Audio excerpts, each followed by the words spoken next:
بسم اللہ الرحمن الرحیم۔ شروع اللہ کے نام سے جو بڑا مہربان اور نہایت رحم کرنے والا ہے۔ قرآن کریم میں دو مقام پر حضرت سیدنا ذوالکفل علیہ السلام کا ذکر آیا ہے۔ اللہ تبارک و تعالی سورہ انبیاء میں قصہ حضرت ایوب علیہ السلام کے بعد حضرت ذوالکفل علیہ السلام کا تذکرہ کرتا ہے، جیسا کہ سورہ الانبیاء میں ہے۔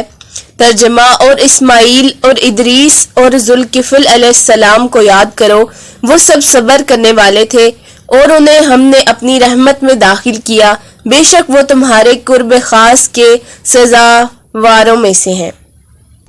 قرآن کریم میں ایک اور مقام پر اللہ تبارک و تعالی ارشاد فرماتا ہے، اور یاد فرماؤ ہمارے بندوں ابراہیم، اسحاق اور یعقوب کو بڑی قوتوں والے اور روشن دل تھے، ہم نے مختص کیا تھا انہیں ایک خاص چیز سے، اور وہ دار آخرت کی یاد تھی، اور یہ ہمارے نزدیک چنے ہوئے بہت بہترین لوگ ہیں۔ اور یاد فرمائیے اسماعیل، یسع اور ذوالکفل کو، یہ سب بہترین لوگوں میں سے ہیں۔ قرآن کریم میں آپ کا ذکر خیر عظیم المرتبت انبیاء کرام علیہ السلام کے ساتھ کیا جا رہا ہے۔ اس سے ظاہر ہوتا ہے کہ آپ علیہ السلام بھی جلیل القدر نبی تھے، اور یہ زیادہ مشہور ہے، لیکن کچھ علماء کا خیال ہے کہ آپ نبی نہیں بلکہ ایک صالح بندے اور عادل و منصف حاکم ہیں۔ علامہ ابن جریر رحمۃ اللہ علیہ نے اس سلسلے میں توقف فرمایا ہے۔ ابن جریر نے مجاہد سے روایت کیا ہے کہ آپ علیہ السلام نبی نہیں بلکہ متقی اور پرہیزگار شخص تھے، چونکہ آپ اپنی قوم کی یتیم بچوں کی پرورش اور کفالت کرتے تھے، اس لیے آپ ذوالکفل کہا جانے لگا۔ ایک قول یہ ہے کہ آپ نہایت عادل اور منصف مزاج تھے اور ہر شخص کو اس کا حق دلانے کی کوشش کرتے تھے، اس لیے اسی نام سے مشہور ہو گئے۔ داؤد بن ابی ہند کے حوالے سے مجاہد سے روایت ہے کہ جب حضرت یسع علیہ السلام بوڑھے ہو گئے تو آپ نے تمنا کی کہ کاش کوئی ایسا شخص ہوتا جو میری زندگی میں لوگوں پر میرے خلیفہ کی حیثیت سے حکومت کرتا، تاکہ میں اپنی آنکھوں سے دیکھتا کہ وہ لوگوں کے ساتھ کیسا سلوک کرتا ہے۔ آپ نے لوگوں کو جمع فرمایا اور کہا، جو شخص میری 3 شرطوں کو قبول کرے گا میں اسے اپنا خلیفہ منتخب کر دوں گا۔ وہ 3 شرطیں یہ ہیں: وہ دن بھر روزہ رکھے گا، رات قیام میں گزارے گا اور کبھی غصہ نہیں ہوگا۔ فرماتے ہیں کہ ایک ایسا شخص کھڑا ہوا جسے لوگ زیادہ وقت نہیں دیتے تھے، اور کہا، میں ان 3 شرطوں کو پورا کروں گا۔ آپ نے فرمایا، تم دن کو روزہ رکھو گے اور ساری رات قیام میں گزارو گے اور کبھی غصہ نہیں کرو گے۔ انہوں نے عرض کیا، ہاں میں ایسا ہی کروں گا۔ راوی کہتے ہیں کہ آپ علیہ السلام نے اس روز اس فیصلے کو مؤخر کر دیا اور دوسرے دن پھر یہی فرمایا۔ لوگ خاموش ہو گئے اور وہی شخص پھر اٹھ کر کھڑا ہوگا اور عرض کرنے لگا، حضور میں ان شرائط پر پورا اتروں گا۔ آپ علیہ السلام نے اسے اپنا نائب مقرر کر دیا۔ حضرت یسع علیہ السلام جب حضرت ذوالکفل علیہ السلام کو اپنا خلیفہ منتخب کر چکے تو ابلیس نے اپنے کارندوں کو کہا کہ تم نے فلاں شخص کو بہکانا ہے، لیکن 1000 کوششوں کے باوجود بندہ خدا راہ راست سے نہ ہٹا۔ شیطان تھک ہار گئے۔ بڑے شیطان نے کہا، میں خود اسے گمراہ کرنے کی کوشش کروں گا۔ وہ ایک بوڑھے فقیر کی شکل میں حاضر ہوا۔ آپ قیلولہ کے لیے لیٹے ہی تھے، جیسا کہ معمول تھا کہ رات بھر قیام فرماتے تھے اور دوپہر کے وقت قیلولہ کرتے۔ دروازے پر دستک ہوئی۔ آپ نے پوچھا، کون ہو؟ آواز دی، میں ایک مظلوم شخص ہوں۔ آپ اٹھے، دروازہ کھولا۔ شیطان نے ایک لمبی کہانی شروع کر دی، میرے اور فلاں قوم کے درمیان جھگڑا ہو گیا ہے، انہوں نے مجھ پر ظلم کیا ہے اور حد درجہ زیادتی کی ہے۔ وہ قصے کو طول دینے لگا حتیٰ کہ قیلولے کا وقت ختم ہو گیا۔ آپ نے فرمایا، جب شام ہو تو آنا، میں تجھے تیرا حق دلواؤں گا۔ بوڑھا چلا گیا۔ شام کو مجلس منعقد ہوئی۔ آپ نے ادھر ادھر دیکھا لیکن وہ کہیں نظر نہ آیا۔ آپ نے خود بھی اسے ادھر ادھر تلاش کیا لیکن بے سود۔ دوسرا دن ہوا۔ آپ لوگوں کے فیصلے سناتے جاتے تھے اور ادھر ادھر بھی دیکھتے جاتے تھے کہ کہیں بوڑھا مظلوم نظر آئے تو اسے اس کا حق دلوایا جائے، لیکن وہ کہیں نظر نہ آیا۔ آپ قیلولے کے لیے لیٹے ہی تھے کہ دروازے پر دستک ہوئی۔ آپ نے پوچھا، کون ہے؟ جواب ملا، ایک مظلوم بوڑھا اور داد رسی چاہتا ہے۔ آپ نے دروازہ کھول دیا اور فرمایا میں نے تمہیں کہا نہیں تھا کہ جب میں فیصلہ کرنے کے لیے بیٹھوں تو آنا۔ بوڑھا کہنے لگا حضور وہ بہت بڑے لوگ ہیں، جب انہیں پتا چلا کہ آپ فیصلہ فرمانے والے ہیں تو مجھ سے کہنے لگے کہ ہم تمہارا حق تمہیں دے دیں گے، اور جب آپ نے عدالت برخاست کر دی تو پھر انکار کرنے لگے۔ آپ نے فرمایا اب جاؤ، شام کو آنا، تیرا فیصلہ ہو جائے گا۔ راوی کہتے ہیں کہ آپ دوسرے دن بھی قیلولہ فرما نہ سکے۔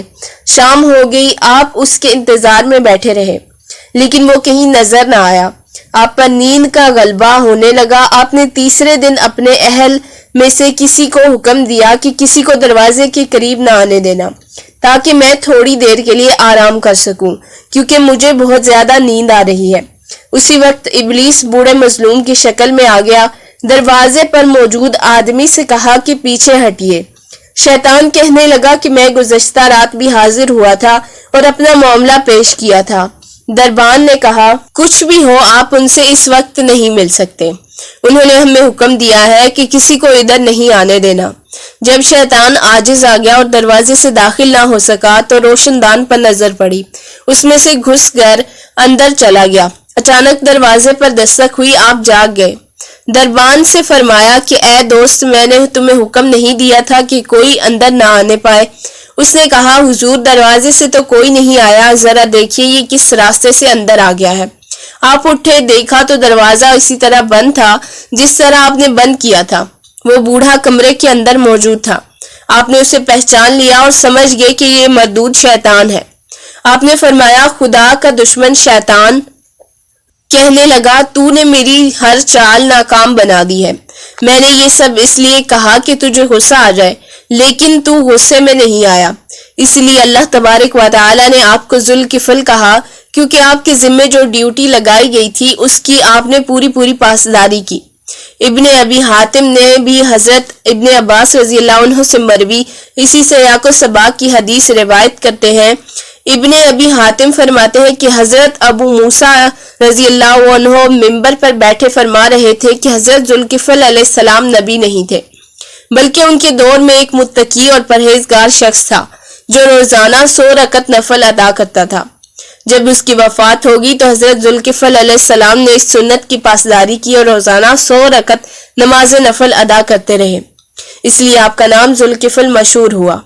حضرت ابن عمر رضی اللہ عنہ سے روایت ہے، آپ رضی اللہ عنہ کا فرمان ہے کہ میں نے رسول اللہ صلی اللہ علیہ وسلم سے ایک حدیث سنی، اگر میں نے اسے 1 مرتبہ یا 2 مرتبہ حتیٰ کہ آپ نے 7 مرتبہ کہا نہ سنا ہوتا تو اسے کبھی ذکر نہ کرتا، لیکن میں نے 7 مرتبہ سے بھی زیادہ اسے سنا ہے کہ آپ نے فرمایا الکفل بنی اسرائیل میں سے ایک شخص تھا جس نے کوئی گناہ نہیں چھوڑا جسے نہ کیا ہو۔ ایک دن وہ ایک عورت کے پاس آیا اور اسے 60 دینار دے کر زنا کے لیے آمادہ کیا۔ جب وہ زنا کے لیے عورت کے بالکل قریب بیٹھ گیا، جیسا کہ جماع کے وقت بالکل قریب بیٹھا جاتا ہے، تو عورت کانپ اٹھی اور رونے لگی۔ اس نے پوچھا تو روتی کس لیے ہے؟ کیا میں نے تجھے مجبور کیا ہے؟ وہ کہنے لگی نہیں، لیکن میں نے زندگی میں کبھی ایسی حرکت نہیں کی، مجھے اس گناہ پر غربت اور افلاس نے مجبور کیا ہے۔ اس شخص نے کہا اچھا تو اس قدر خوف زدہ ہے حالانکہ تو نے کبھی کوئی گناہ نہیں کیا ہے۔ وہ ہٹ گیا اور کہنے لگا جا چلی جا اور یہ دینار بھی لے جا تیرے ہیں، خدا کی قسم آئندہ کفل کبھی اللہ تبارک و تعالی کی نافرمانی نہیں کرے گا۔ وہ اسی رات فوت ہو گیا۔ صبح اس کے دروازے پر یہ عبارت لکھی ہوئی ملی، اللہ تبارک و تعالی نے کفل کی مغفرت فرما دی ہے۔ نزول تورات سے قبل ہی تمام امتیں ہلاک ہو گئی تھی۔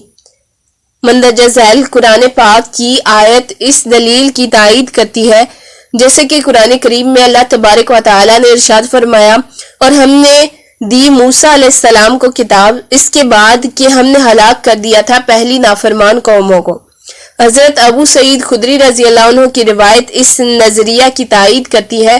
آپ رضی اللہ عنہ فرماتے ہیں کہ اللہ تبارک و تعالی نے تورات کے نزول کے بعد کسی قوم کو آسمانی یا زمینی عذاب سے ہلاک نہیں فرمایا، سوائے ایک بستی والوں کے جو مسخ کر کے بندر بنا دیے گئے تھے۔ کیا آپ نہیں دیکھتے کہ اللہ تبارک و تعالی کا فرمان ہے اور ہم نے دی موسیٰ علیہ السلام کو کتاب اس کے بعد کہ ہم نے ہلاک کر دیا تھا پہلی نافرمان قوموں کو۔ بہرحال اس سے یہ بات ظاہر ہوتی ہے کہ جتنی امتیں منحوس الجموع تباہ ہو گئی ان کا تعلق حضرت موسیٰ علیہ السلام کی بعثت سے پہلے دور سے ہے۔ اگر آپ کو آج کی ہماری یہ ویڈیو پسند آئی ہو تو لائک، شیئر، کمنٹ ضرور کیجیے گا، اور اس طرح کی مزید ویڈیوز دیکھنے کے لیے ہمارے چینل کو سبسکرائب کر لیجیے، بیل آئیکن کو پریس کر دیجیے تاکہ ہر آنے والی ویڈیو آپ تک پہنچے۔